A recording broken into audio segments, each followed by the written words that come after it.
দুইজন ফেরেশতা, আল্লাহর এমন দুই সৃষ্টি যাদের পুরো অস্তিত্বটাই ছিল আনুগত্যের সমার্থক।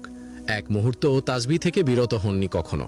রাত দিনের প্রতিটি প্রহর শুধু ইবাদত, শুধু পবিত্রতা ঘোষণা। আর পৃথিবীর দিকে তাকিয়ে তাদের মধ্যে এক ধরনের বিস্ময় কাজ করত। এই মানুষগুলো কেন বারবার পাপে জড়ায়? আমরা তাদের জায়গায় থাকলে কি কখনো এমন করতাম? ব্যাপারটা অনেকটা এরকমই ছিল। এরপর যা ঘটল সেটা শুনলে গায়ে কাঁটা দেয়। আল্লাহ যখন এই দুজনকে পৃথিবীতে নামিয়ে দিলেন, একটা সন্ধেও পুরোটা বার হলো না, মদ পান করলেন, ব্যভিচারে জড়ালেন, একজন নিরপরাধ মানুষের জীবন কেড়ে নিলেন, এমনকি মূর্তির সামনে মাথা নোয়ালেন। কিভাবে? আল্লাহর সবচেয়ে বাধ্য দুই সৃষ্টি এতটা নিচে কিভাবে নামলেন? তাদের শেষটাই বা কি হলো? পুরো ঘটনাটাই বলা যাক গোড়া থেকে। আদম আলাইহিসসালাম জান্নাত ছেড়ে পৃথিবীতে পা রাখলেন। তার বংশধরেরা ছড়িয়ে পড়ল চারদিকে। এক প্রজন্ম গেল, আরেক প্রজন্ম এলো। সময়ের সাথে সাথে আল্লাহর স্মরণ ফিকে হতে থাকলো মানুষের মন থেকে। পাপ বাড়ল, ধীরে নয়, স্রোতের মতো। কেউ খুন করছে, কেউ চুরি করছে, ব্যভিচার চলছে প্রকাশ্যে, মদের নেশায় ডুবে আছে একদল। আরেক দল আল্লাহকে বাদ দিয়ে পাথরের মূর্তিকে সিজদা করছে। পৃথিবীটা যেন একটা অন্ধকূপে পরিণত হলো। আসমানে ফেরেশতারা এসব দেখতেন। দৃশ্যটা তাদের কাছে অসহ্য ছিল বললে কম বলা হয়।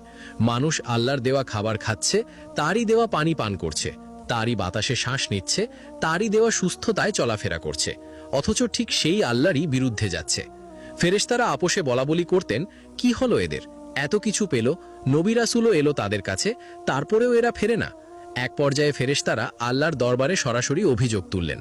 বললেন, হে আমাদের রব, আপনি যাদের পৃথিবীতে রেখেছেন তারা নাফরমানি করছে, ফাসাদ ছড়াচ্ছে, রক্ত ঝরাচ্ছে। কিন্তু এই কথার তলায় আর একটা কথা চাপা ছিল। সেটা সরাসরি বলা হয়নি, তবে ভেতরে ভেতরে তারা এটাই বোঝাতে চাইছিলেন, আমরা হলে এমন হতো না। আমরা তো রাত দিন আপনার ইবাদত করি, কখনো এতটুকু অবাধ্য হই না।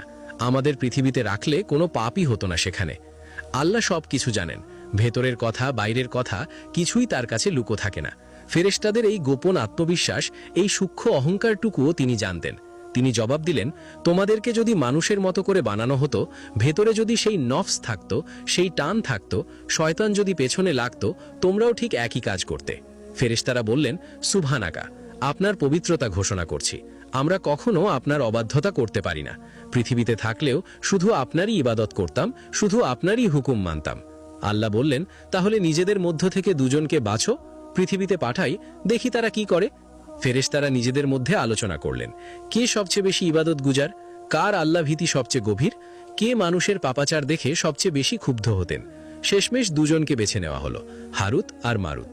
বাকি ফেরেশতারা নিশ্চিন্ত ছিলেন, এই দুজন গেলে ঠিকই প্রমাণ করে আসবেন যে পাপ থেকে দূরে থাকা অসম্ভব কিছু নয়।